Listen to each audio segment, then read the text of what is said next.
The following podcast was brought to you by the members of the Casinoskunk Secret Society. For just $1 a month, you can unlock every audio and video episode available instantly.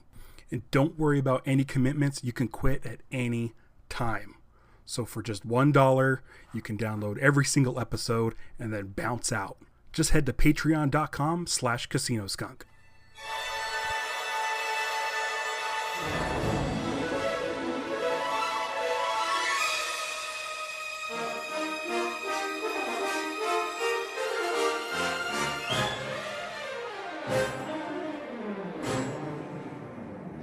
Welcome to the Casinoskunk Secret Society, Mandalorian, Chapter 11, The Heiress. On this week's episode, I am talking with Adam Frazier from Slashfilm. He's also the co-screenwriter of IFC Midnight's Feral and a die-hard Star Wars fan. So let's jump to it. Here's my conversation with Adam.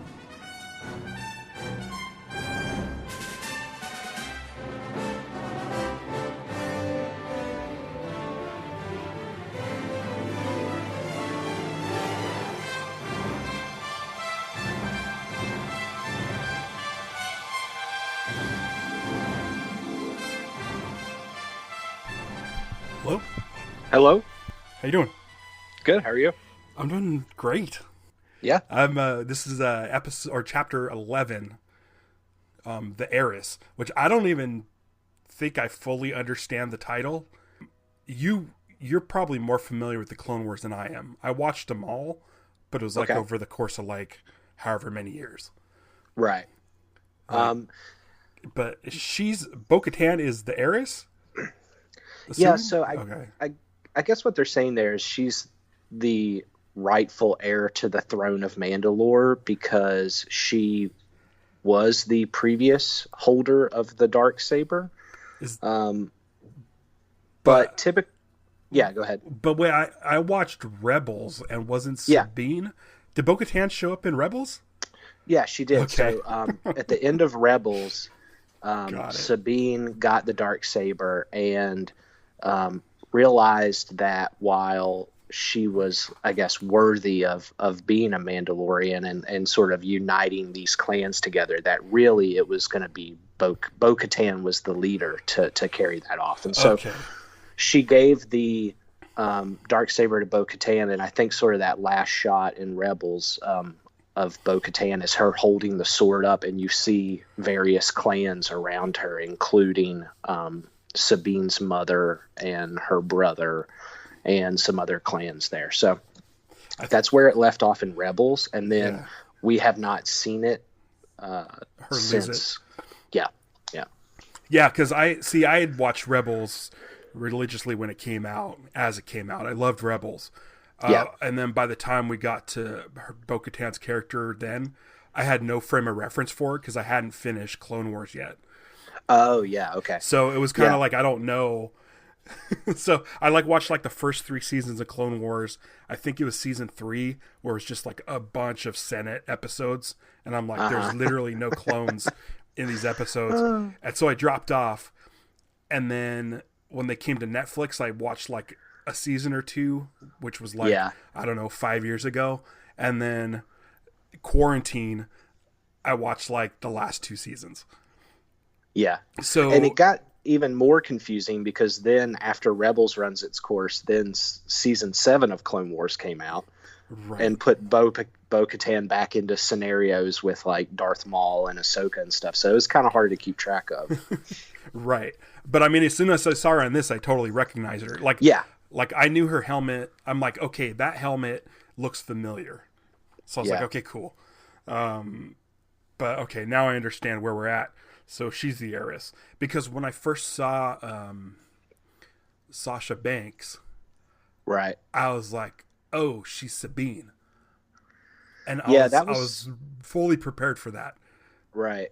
That was kind of the rumor, and I was even thinking that too, just because Sasha Banks, outside of The Mandalorian as a pro wrestler, she always has purple or blue hair, and I just thought, looks-wise, she did sort of look like Sabine.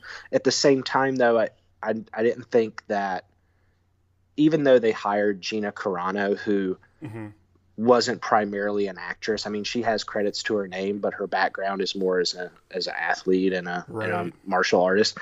Them casting a pro wrestler, I was like, oh well, she's clearly going to be doing something physical that requires fight choreography because she's already very good at that. But I wasn't super confident in the fact that they would take someone with no acting credits at all to their name and cast them as Sabine.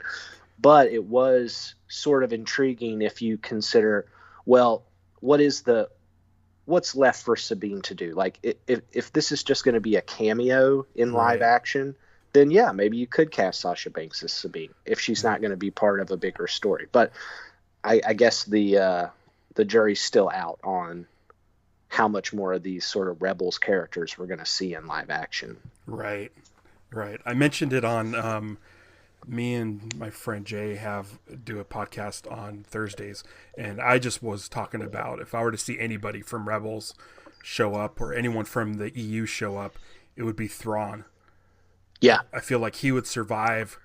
He would be able to survive the fall of the Empire. Yeah. And definitely want to capitalize on it. Yeah. And I think that would be fun. I think you're totally right, and I am sort of wondering, I mean, we can get into it, but well, let's just go ahead and jump into it. Yeah, let's go. You know, like when Bo-Katan mentions Ahsoka. Right. And now the Mandalorian is going to go see Ahsoka. I'm wondering where this falls timeline-wise. I mean, we know Mandalorian takes place roughly 5 years after Return of the Jedi. Right. But the epilogue to Rebels, obviously Rebels ends right before like Rogue One and A New Hope. Right. But then that epilogue at the end where Ahsoka shows up to Sabine and she's sort of in that like Gandalf the White kind of outfit. Mm-hmm. You know, where that takes place after Return of the Jedi, but is it immediately after? I can't quite remember because that epilogue sort of jumps around, and at one point it shows like Hera and her son is already like maybe 7 years old. Mm-hmm. So I don't know if when Mandalorian gets to Ahsoka, if like, has she already been on the quest to find Ezra? Has she already found him? Or like, is that still an ongoing thing? Right. Because on the other side of that, who is Gideon ultimately taking orders from? Is it the Emperor himself, or could it be Thrawn? Right. Has Thrawn already kind of, Thrawn and Ezra got lost in the unknown regions or whatever. Right. We know now from Rise of Skywalker that Palpatine and thousands of Star Destroyers and stuff are out in the outer regions. Right. So, like, is Thrawn still loyal to Palpatine? Does he have his own agenda? It's definitely interesting, and I think with Filoni especially, just seeing what he did with characters like Darth Maul, where you bring a guy back and he's not just a one-note villain, he has all these different sort of shades, that they didn't bring Thrawn back from the EU. They didn't bring him into canon just to not do much with him, I don't think. I mean, they've already wrote like 2 or 3 new Thrawn books from Timothy Zahn, so I totally think he's going to show up again, and it's very possible that that's one of the live action spinoffs. I mean, I could see that happening. It's a question as well of, we sort of know there's this Star Wars Rebels animated follow-up successor, whatever you want to call it, that's in the works. Okay. And so is that going to be the main thrust of that animated series? And does the animated series take place before Ahsoka's appearances in Mandalorian? It's getting a little hard to keep up with, but I think in a couple episodes we'll probably have a better idea of what's going on there. Yeah, because we only have 5 episodes left in this season, and I know they've already begun work on season 3. Yeah. So they can plan this stuff out. I'm thinking with only 5 episodes left in this season, I don't know if you can go much farther than Ahsoka. I don't think you could bring too much more into the story, other than her, unless you do sort of like last season with Moff Gideon's the reveal of the dark saber. Mm-hmm. If you do have a Thrawn in this season, it'll be that kind of thing. Last like shot, yeah. Like a 20-second teaser or something, because we still we this episode we barely touched the surface with Moff Gideon. Mm-hmm. I know people were probably expecting that he was going to be a big deal throughout this season, but we're already a quarter of or a third of the way through.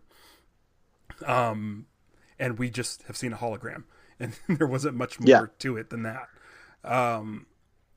So I don't know how much more we're going to get, concerning that. And then we still have Boba Fett out there, which I guess we're all assuming is Boba Fett. So I don't know how much he's going to play into this season, if he's even going to play into it at all. I mean, Mandalorian does have the armor.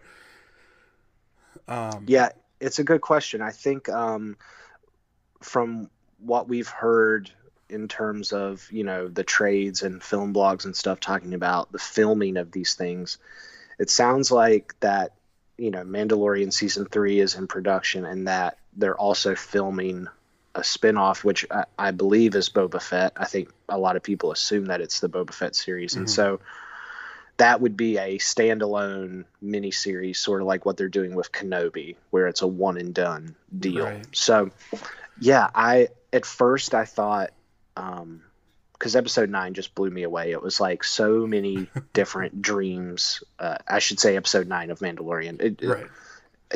It was so many dreams come true. I'm like you. I was born in '83, so I just missed the first two.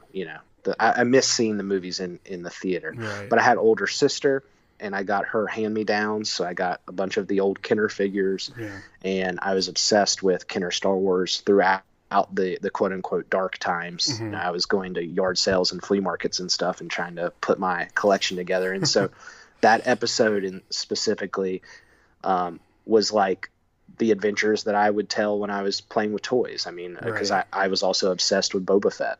So I think that was chapter 9 was my favorite episode of the series so far. I really enjoyed chapter 10 with the Macquarie spiders and stuff. I know online people didn't seem to care for it. I really enjoyed it. Yeah, I don't get the filler comments, especially in Star Wars, because Star Wars, since its inception, it's been all about going back and filling in things and making things that weren't meaningful. Right. And so I just don't think filler, especially when Filoni's involved, exists, because in that episode in particular, it's like the assassin droid that they killed in the Prison Break episode from the first season, which people also thought was a filler episode, now has a role to play.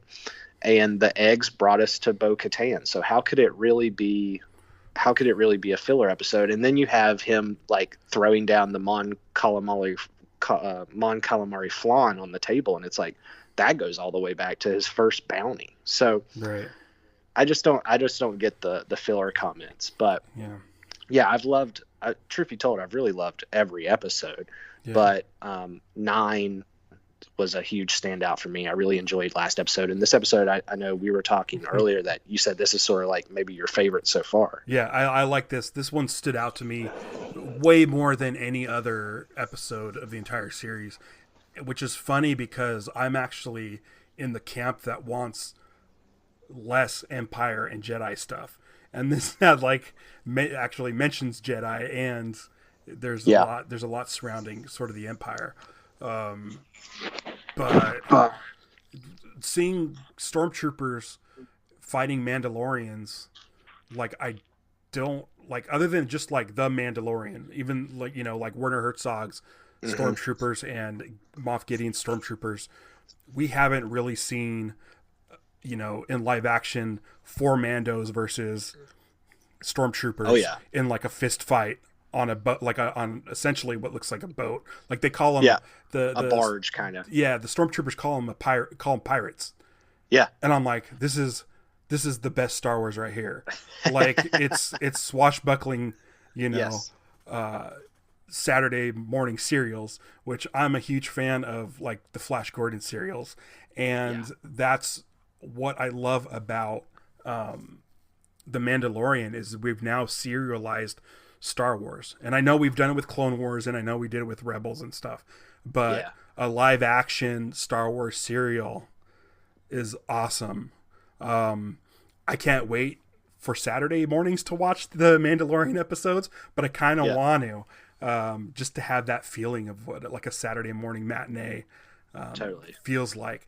But man, that fight with the Imperials was so much fun. It was so well done, and just it like that to me felt like the most Kenner this season. I want, like, I don't want more Imperials, but for some reason this made me so happy.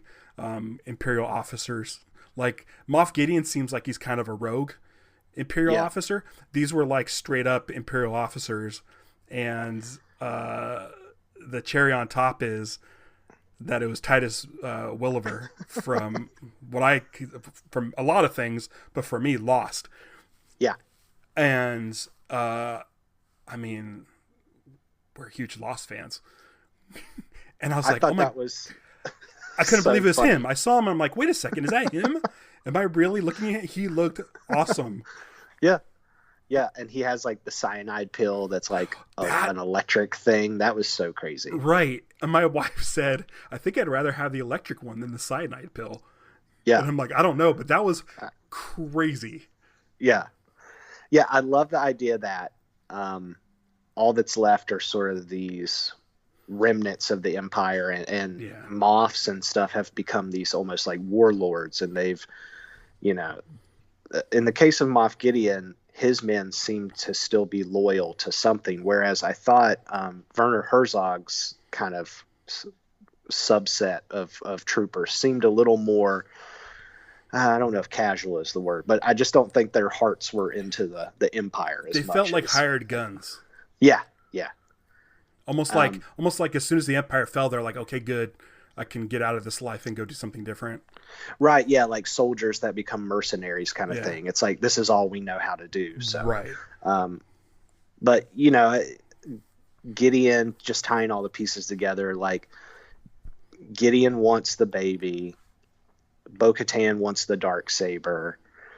The finale has to be, right, some sort of showdown. I don't know if it's going to be the full-on epic battle that we want, but it has to at least be working toward that goal, because I think a lot of people are still wondering at least what does the Empire want with the child, right? Right. And going back to the idea, that's what I was thinking of Thrawn. Yeah. Because the child is a one-of-a-kind thing, and Thrawn is a collector of art, and he also understands the Force, and I feel like that's true. Having that child would be key. I think also that if,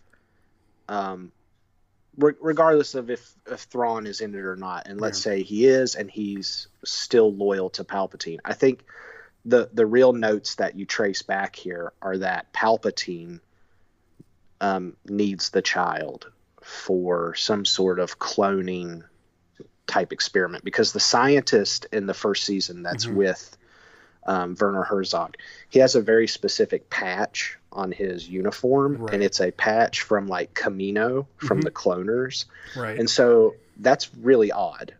And now that we know, I read pretty much all the Star Wars books and stuff that come out, especially the reference books, and just finished reading one of Pablo Hidalgo's new books, the Star Wars book, and it really sort of acts as a new gospel that sort of lays out everything since Episode 9 has came out. And it goes really into detail about how Palpatine had this whole contingency plan, and he was going to transfer his essence into a new body, but, dark science and whatnot not being a perfected art, like he basically transferred himself into a dying corpse, and he's been trying to replace that vessel. And so a force powerful being that lives to be 900 years old would be kind of the perfect vessel for him. Right. So, and he's had firsthand interaction with Yoda. All about Yoda. And then the child was born around the time of Clone Wars. Right. It was technically born, I think, the same year as Anakin, if you break down the math. So that's very interesting as well. It's like there's a pseudo chosen one narrative happening with the child as well. But I think that would be interesting and beneficial to the overall saga if they can make some connections to Rise of Skywalker, because I had no problems with bringing Palpatine back, but I know a lot of people did, and they still think that it's a flimsy concept. But I think, just like they always do in Star Wars, they always, people didn't like the prequels. Well, after 7 seasons of Clone Wars, I think they've done so much goodwill in that era, and they've tightened so much stuff up that people really like the prequels now because they can watch the Clone Wars and they can get more of the story. So I think people that had issues with the sequel trilogy in the next 5 or 10 years or so, that won't be as a big deal because they'll have made so many connections. Yeah, and there's a lot of eras. If Filoni brings that same connective tissue from Clone Wars over to Mandalorian, them setting it between Return of the Jedi and The Force Awakens, it screams to fill in gaps, and they're going to be able to do that, and hopefully they do, because I liked Rise of Skywalker a lot. I think it was a lot of fun. A lot of people also mentioned like the pacing of the movie.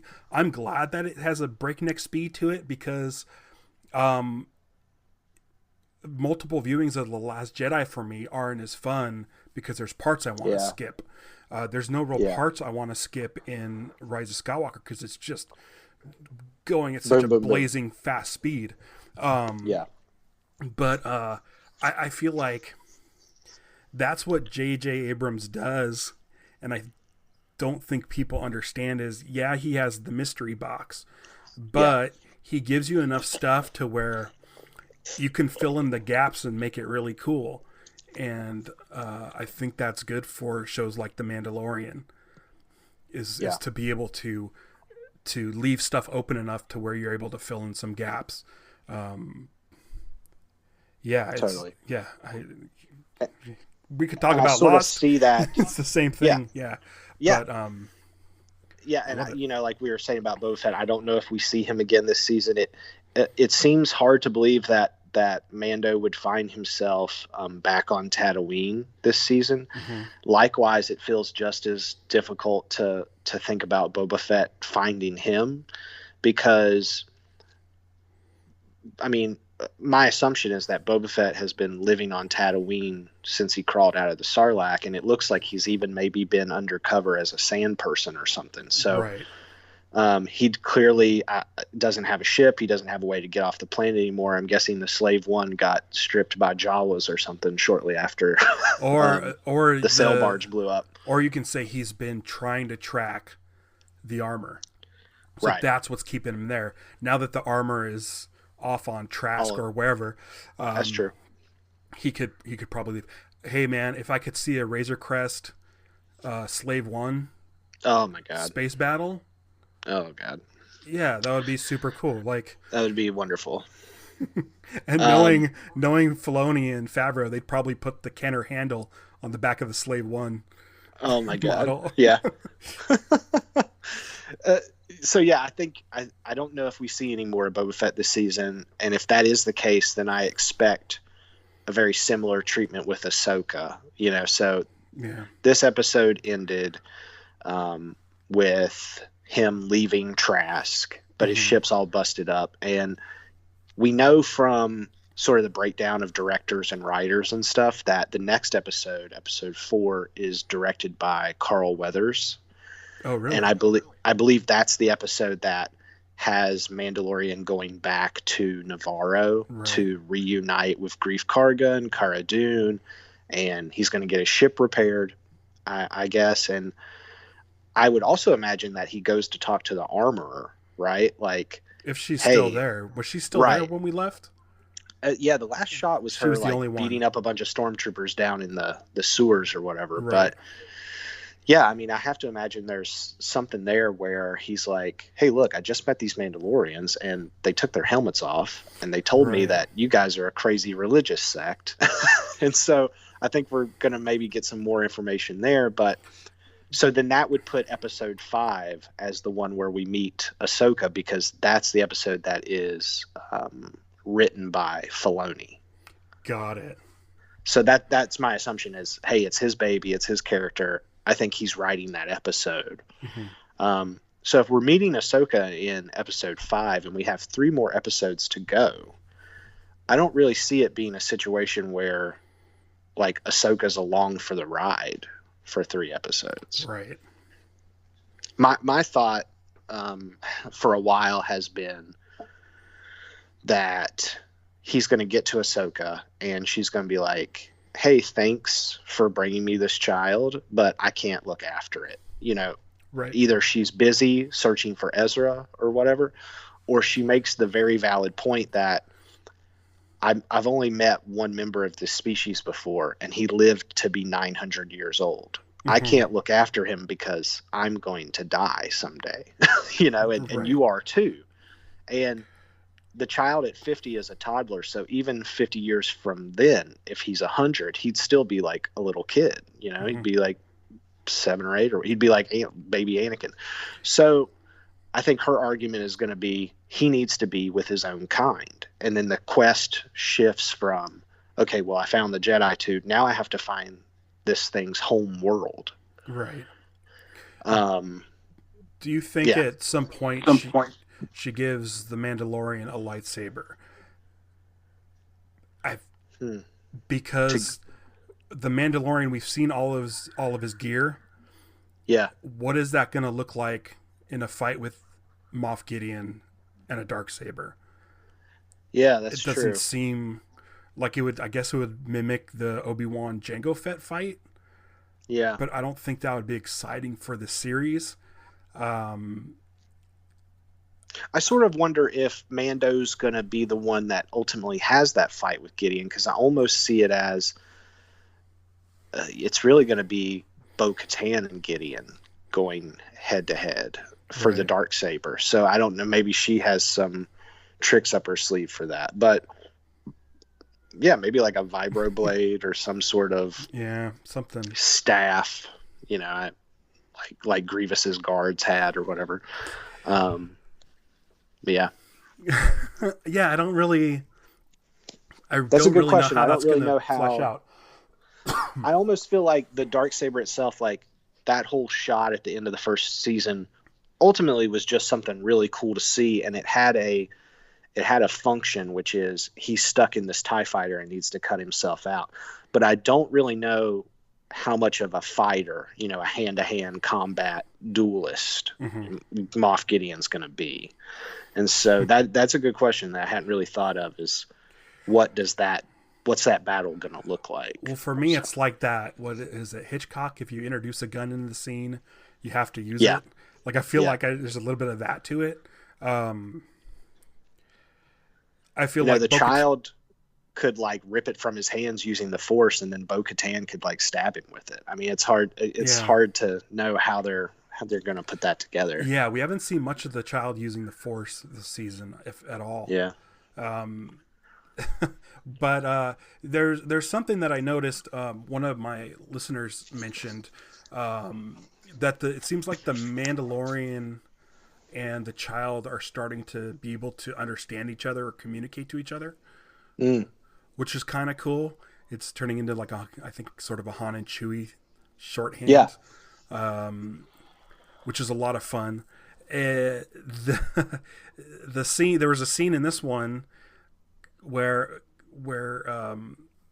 the Quarren have they're feeding a beast in the boat, in the ship. Yes, the mama. And then as it's the Quarren says, let the child look, or something, and then they shove him in. I think it's really funny that the child is like being exposed to all of this stuff. Yeah. Like in the first season, when the Mandalorian was picking off Jawas, and the Baby Yoda's just sitting there like staring at it and smiling, like this creature's been exposed to so much violence. It seems to be digging it. I don't know. It's interesting. I don't know if it's maybe could it possibly be shifting the child to a darker side? I think that's sort of what we're seeing with, people for whatever reason got all hung up on the child eating these eggs, and it became this whole thing. But I think it's like it's there for a reason, which is, everyone is dealing with lightness and darkness. It's all part of the same cycle. If you think about the scene with Rey from Last Jedi, where Luke's, sort of teaching her, and she's telling him that she sees violence and death, and but that violence feeds new life and all that stuff. I think that's sort of what you're seeing with the child is experiencing that firsthand, and it's his innocence that he doesn't know what's good or bad yet. And I feel like with this episode, he learns a lesson. Yeah. He's looking at the eggs. He wants to eat them, and then he sees the tadpole being born. Yeah. And then, totally. I mean, for a second there, I was afraid he was going to eat the tadpole when it was in the bowl. But you could see that he learned that is life being created. Yep, totally. And I'm totally on that wavelength. And I think the Mandalorian is teaching him how to, behave and when is an appropriate time to, because in the first season as well, using the Force, he did try to force choke someone.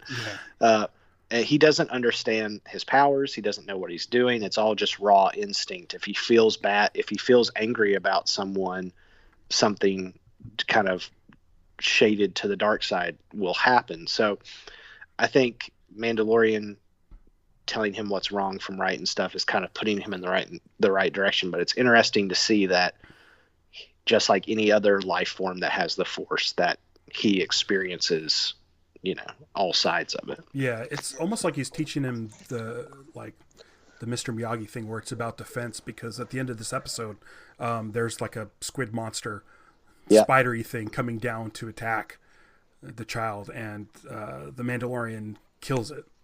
And then he eats it. Like it's almost teaching him, like, it's okay to hurt things that are trying to hurt you, but maybe not. And totally. And I thought so too, that the creature, the kind of squid facehugger guy that crawls down first off, I love that the Mon Calamari repaired the ship and covered it with nets and ropes like the interior of a Red Lobster. Yeah. But there's the creature climbs down, tries to eat him, and it's actually a baby version. At least to me, it looked like a baby version of the Mama Core. Right. So the Mama Core already tried to eat Yoda, or Baby Yoda. Yeah. So, like you were saying with defense and stuff, turnabout is fair play. Right. he tried to attack him, and it's okay if he eats him. And it sort of ties into like the prequels. There's always a bigger fish kind of thing, that we're in this food chain, this life cycle where there is a difference between eating a creature that's trying to kill you versus a unfertilized frog lady egg. Yeah. And this is the kind of lessons you get in the Outer Rim. Like, this is a this is like growing up in the Old West. Like, yeah. Man, should we just break down all of the delightful aliens on Trask? Because man, the loading dock guy was hilarious. The cable net sweater, his weird voice, he just hit it, knocked it out of the park right off the bat. And then we go into the inn, which was a very like Dungeons and Dragons kind of thing, or like a role-playing game of like you go to the inn and talk to the barkeep, and he sends you on your way. But that guy was it was a Mon Cal wearing like a crazy scarf. And there's the chowder hose that I was trying spits out chowder. So we watch it while eating our lunch. me and Stevie, and I was eating mashed potatoes, and the thing squirted out. I'm like, oh, it kind of did something to my brain. But then you see something moving in it, I'm like, ooh, that's off-putting. Yeah. And at the same time, my eyes locked onto a squid head, a Quarren, using a salt and pepper shaker kind of thing. I didn't even notice. And that just like melted my brain for a second. I was like, because that's the stuff I live for. I live for crazy creatures doing ridiculous things, like very human things that you wouldn't expect them to be doing. So I've loved all of the creature moments, but seeing a squid head using a salt and pepper shaker was just hilarious to me. Yeah, I did have to watch that again. The scene where the Mon Cal and the Mandalorian were negotiating the price of the repair, and the Mon Cal just kind of holds out the data pad, and he begrudgingly agrees to paying it. It was Yes. it was such a weird, odd, like it's such a Earth moment, but to see it between a Mandalorian and Mon Calamari, I was like, oh my gosh, this is great. This is like some of the best Star Wars stuff. The AT-AT crane. Oh yeah, pulled I love the Razor that. Crest at. It's like so perfect. It's like It makes so much sense. right. It makes so much more sense than an AT-AT. Yeah, that's true. And it's just like, oh my gosh, I was so excited. Plus this Trask reminded me of Corellia in Solo, which I don't know about you, but I'm like the biggest Solo fan. Yeah, love Solo. There's something about Star Wars where I just want it to be swashbuckling Saturday morning adventure serial. 100%. And I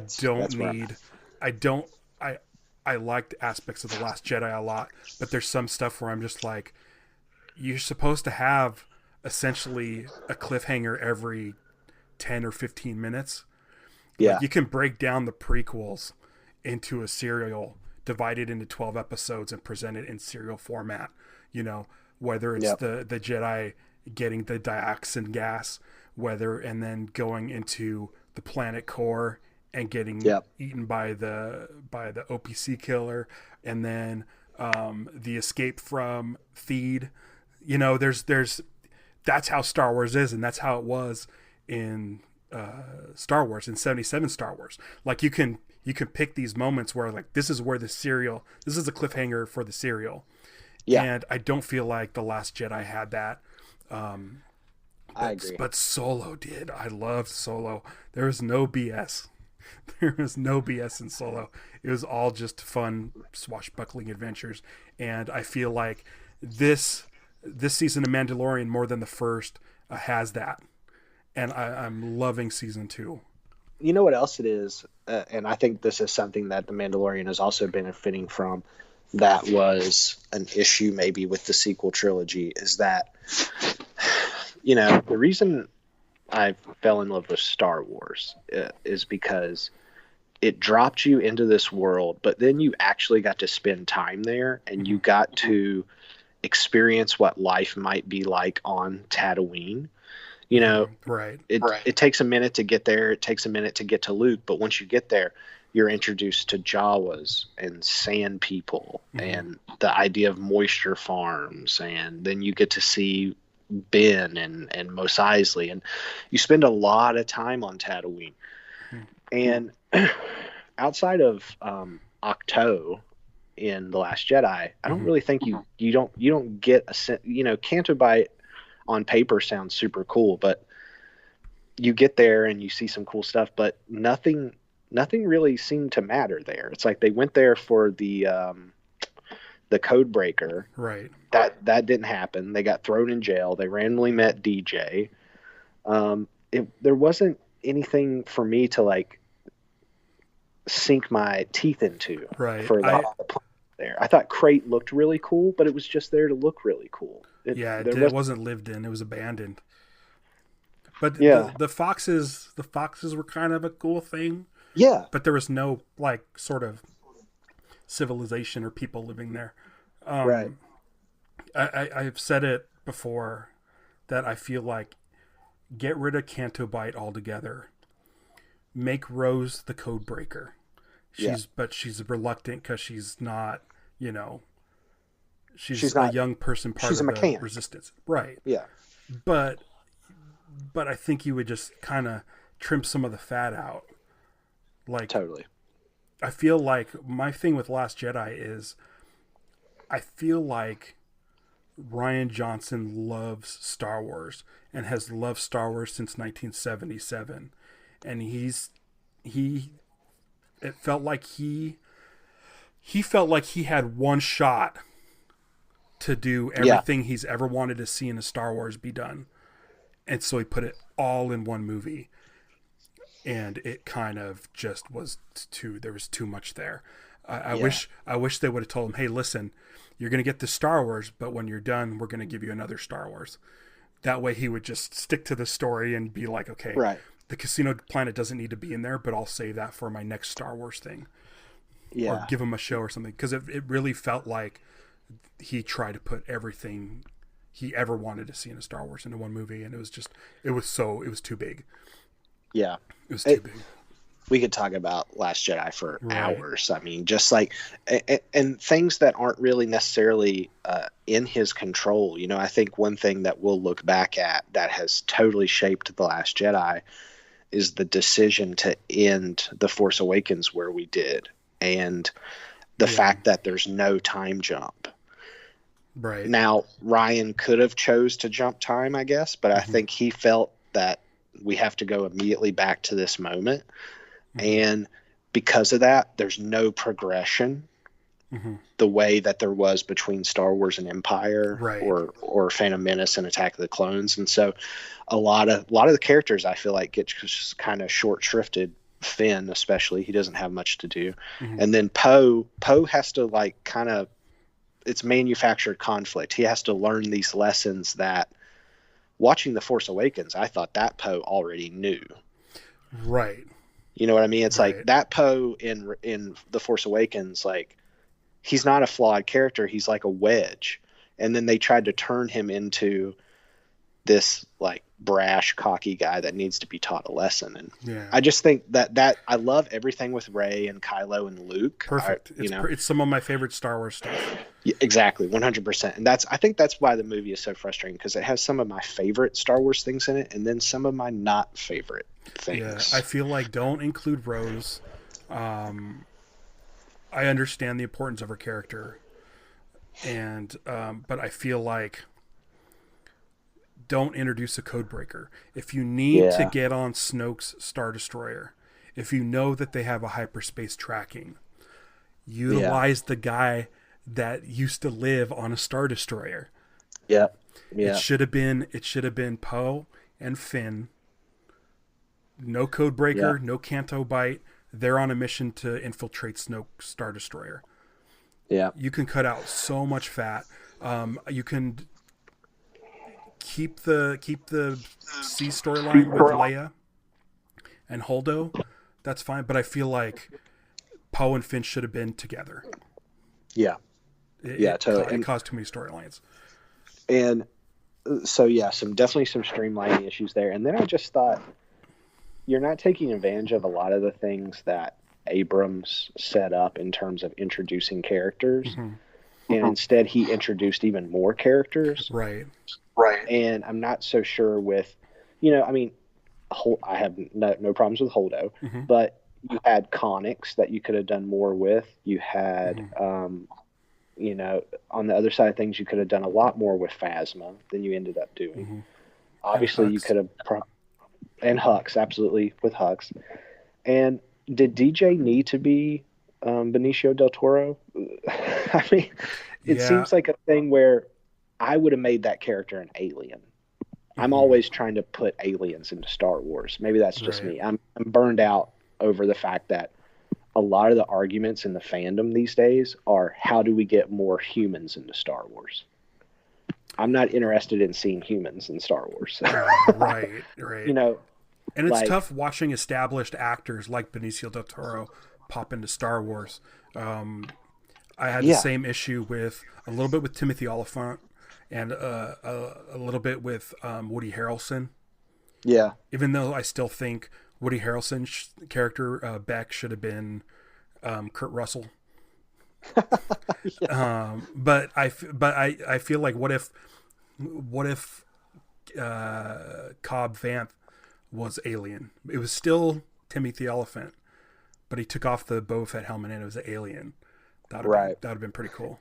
And I'm not asking for something totally crazy like a hammerhead is under the helmet or anything, but like, you know, some blue skin, some green skin, some pink skin, whatever you got to do. I just want it to look more like Star Wars. And, you know, like Rogue One is another good example where I was like, why are all these people humans?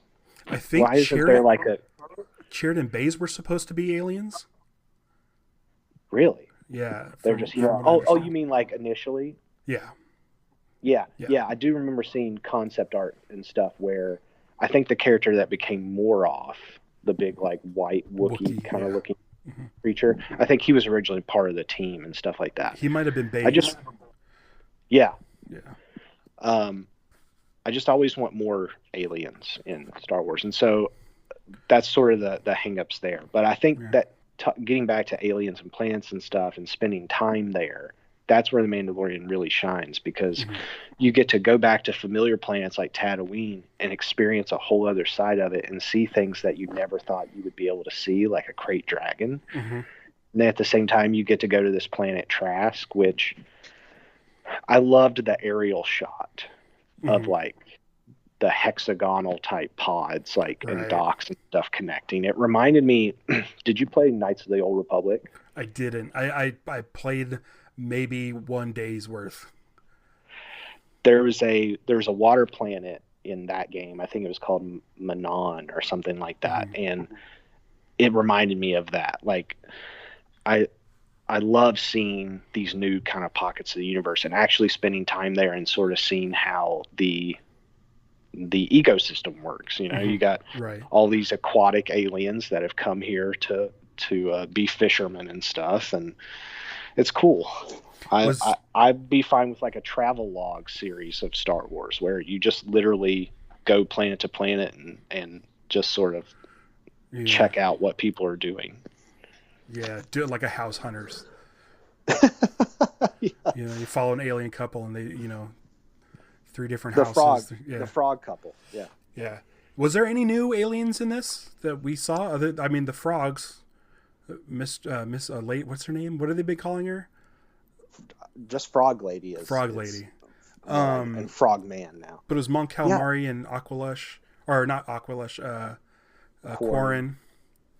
And the Quarren looked great. I don't know if it was CG or just really good animatronics on the tentacles, but I really liked how animated their tentacles were when they talked. Yeah. One of them said something to the effect of like, "That's mine," and the tentacle pointed to his mouth. Yeah. Which is like, just I'm assuming it might have been, it should have been CG or was CG, but I didn't notice any other creatures or like aliens other than like the monsters. Yeah, no, I didn't either. Yeah, but that's fine because we've had a lack of sort of the classic trilogy Cantina aliens in the sequel trilogy. And I think like Rhodians only show up in Solo.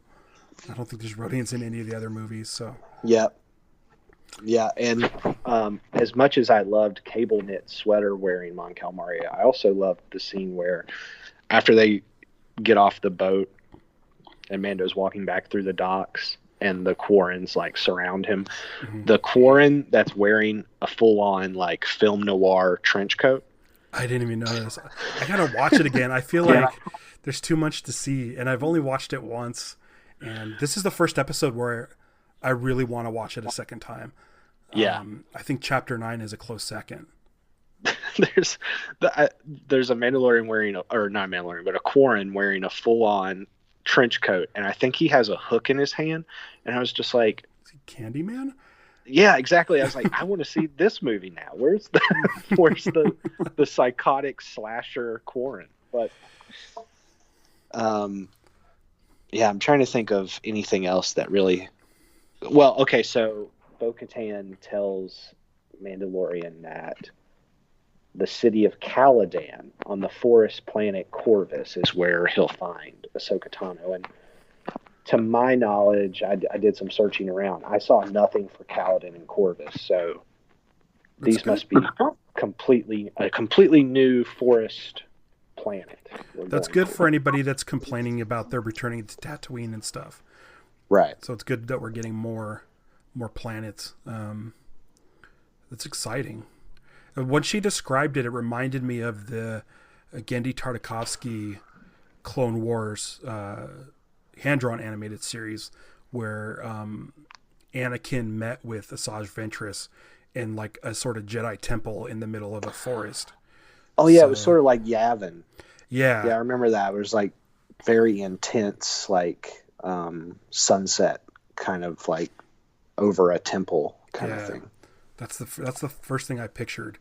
So it'll be cool if it's something like that. I don't know if we're going to see Ahsoka in a temple. That's kind of not her style. She left the Jedi Order, but who knows? Maybe maybe she caught wind of Vader dying. Maybe Anakin's visited her since Return of the Jedi.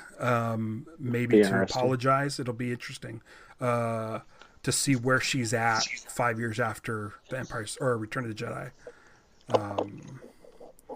But we know she dies before Rise of Skywalker. Well, unless she can force project her voice. That's the weird thing, because I do recall shortly after Rise of Skywalker, I think Filoni did say something like, doesn't mean she's dead necessarily. Okay. So, but right. It's an interesting thing because you really have to explain in episode 5, if that's where she shows up, you kind of have to explain to people who have no idea who Ahsoka is. You really have to catch them up on the story. So I think we're going to get a big sort of exposition dump, a lot of lore about the Clone Wars and the Jedi and all this stuff. And then you have to explain like what has she been doing for 5 years? Like, has she been looking for Ezra? Did she find Ezra? Is she sort of in exile? Like, is she just sort of hanging out on this forest planet like Obi-Wan did on Tatooine or like Yoda did on Dagobah, where they're sort of waiting for the will of the Force to sort of step in and guide them to what they should be doing? And I think it opens up a bigger question, which is what are all of these characters, but specifically the Force sensitive ones, doing during the sequel trilogy? Right. Like if Ahsoka is alive during all that, like, why isn't she helping out? Yeah. There were rumors or some news story this week about George Lucas's proposed sequel trilogy. Yeah. And mentioning that Luke was restarting the Jedi Order with like 50 to 100 Jedi that had survived Order 66. Yeah. So I'm sure that's something that Dave Filoni has heard before this week.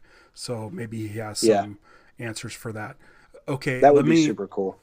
Speaking of the internet, this is probably the last thing I'm going to bring up because it might dovetail into a big conversation. The casting of Rosario Dawson as Ahsoka. Now, I know the internet blew up saying it should be Ashley Eckstein. Right. Or people saying, well, she's fine if it's Rosario Dawson, but it should be dubbed by Ashley Eckstein. Right. I don't have a problem with it. And I don't think anyone had a problem with Katie Sackhoff playing Bo-Katan. What are your thoughts on recasting a live actor as opposed to a beloved animated voice actor? Yeah, it's certainly an interesting discussion point, because I understand why people think that Ashley Eckstein should be the only person to play Ahsoka Tano, but at the same time, you're like, well, James Earl Jones has voiced Anakin Skywalker / Darth Vader, a white guy, for 40 plus years. So Mm-hmm. To me, you bring in the person that's sort of best for the job. And Ashley Eckstein, she has a great voice. She's a great voice actress. But I just don't know, like, physically, if she can step into that role in the same way that Ahsoka could. And maybe the thing that I think was strange to me more than the casting news itself was sort of Ashley Eckstein's response that this was all a surprise to her. Yeah. That really struck me as odd because she's really close with Dave and she's worked with Dave Filoni for years and years. And so I just feel like she would have to know that this was coming. You know, right. That's a hard thing for me to sort of get my head around, which makes you wonder if there's some NDAs and stuff in place that maybe she is going to dub Rosario Dawson, but I don't think that's the case. I don't think you hire Rosario Dawson and then dub her over. So right. Personally, I'm totally fine with it. And I think in the case of Bo-Katan, that made sense because Katie Sackhoff had did Battlestar Galactica. She had did a lot more live action acting and was more equipped to slide into that role. Whereas Ashley Eckstein, all I know her from is Ahsoka. Right. It does bring into question as well, like what's going to happen if they do decide to do Sabine and Ezra and some of these other animated characters. You know, if Kanan wouldn't have died, I think it would have made sense to see Freddie Prinze Jr. as Kanan because he's an actor. He's got a ton of acting credits and he's more equipped to step into that role. But I think it comes down to the character and the actor that's associated with them. Yeah, I feel like I just want to tell everyone like it's going to be okay. Like you could probably calm down. We've had for 20 plus years pretty much the same voice for Harley Quinn, and Margot Robbie. I don't think anyone hates her version of Harley Quinn, and there's no reason why we can't like both. I like both. I like the animated and the live action version of Harley Quinn. Two completely different performances. They still feel like the same character. I don't think there's going to be an issue with Rosario Dawson and Ashley Eckstein. Like, I feel like it's going to feel like the same character. I mean, I would be more upset with like Alden Ehrenreich. Like, that was a huge deal. Recasting Han Solo, that seemed impossible. Yeah. But if they're able to do that, they could have someone else play a live action and animated version of the same character. Yeah, I agree. And I think, this is not the last we're going to see of Ahsoka. Ahsoka's still going to show up in other animated series and stuff. And so Ashley is still going to be playing the character. Right.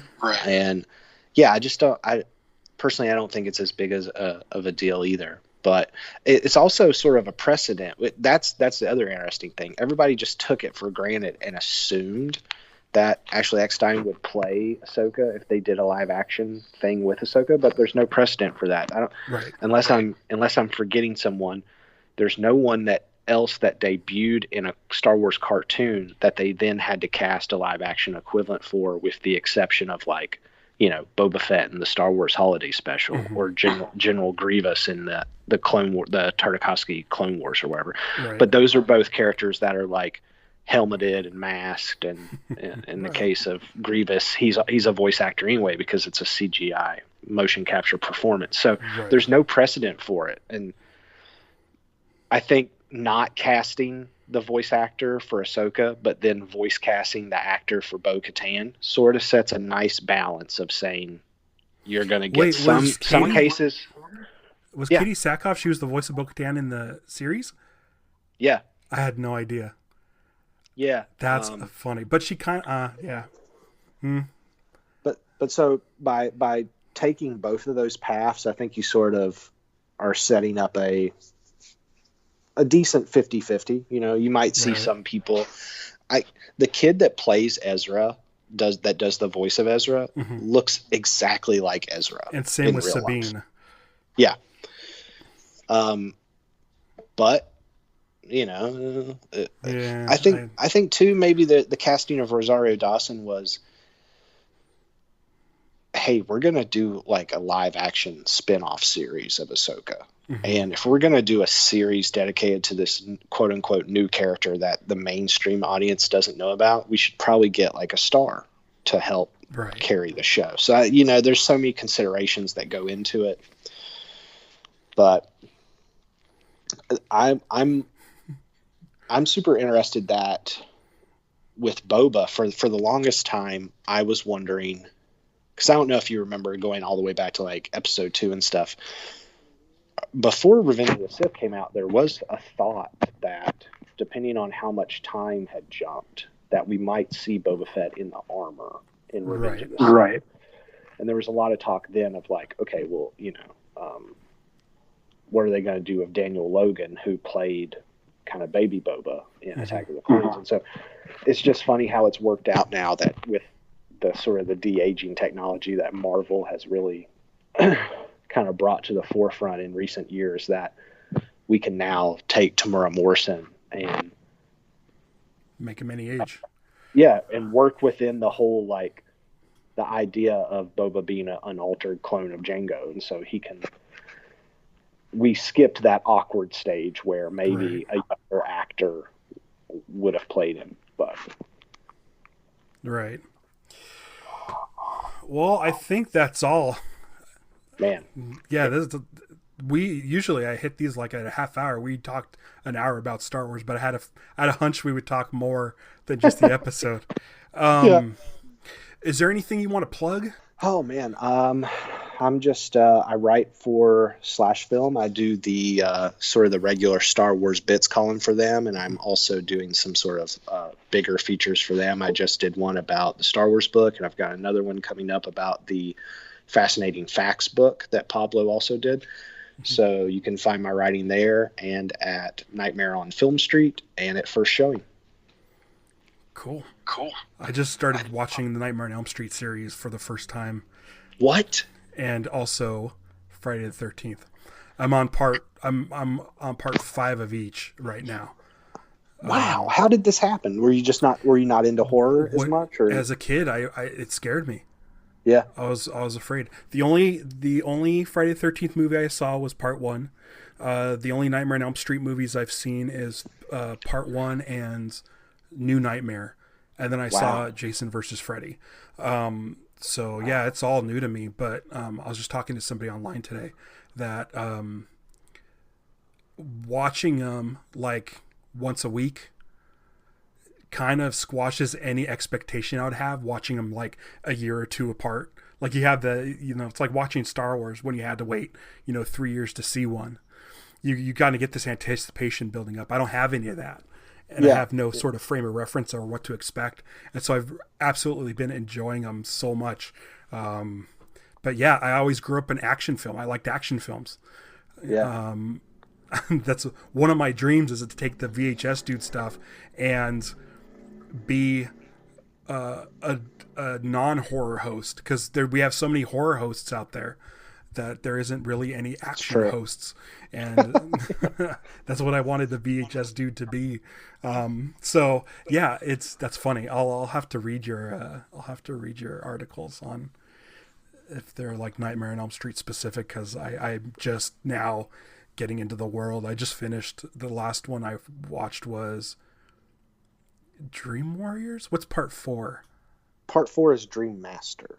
Yes, Dream Master was the last one I watched. I love 3 is my favorite. Yeah, 3 was great. And 4 is like maybe my guilty pleasure. I don't really believe in guilty pleasure, but I think it's a lot better than people give it credit. It's just super fun, and it's very much of that like MTV generation. Right. And I think if they would have been able to keep Patricia Arquette, it would have bumped it up even more. It really would have made that like a solid kind of double feature. But having to recast her does hurt it a little. Yeah. So yeah, I'll keep you posted on that. But yeah, that's where where I'm on the part 5s. So I gotta watch. I watched Nightmare and then Friday 13th. Cool. Cool. Yeah, thanks for joining me. It was fun chatting. I thought the episode was awesome. Like I said, I think it's my favorite of the season. Yeah. But yeah, thanks for joining me. And until next time, McClunky. McClunky. See ya. All right. Hey, thanks, man.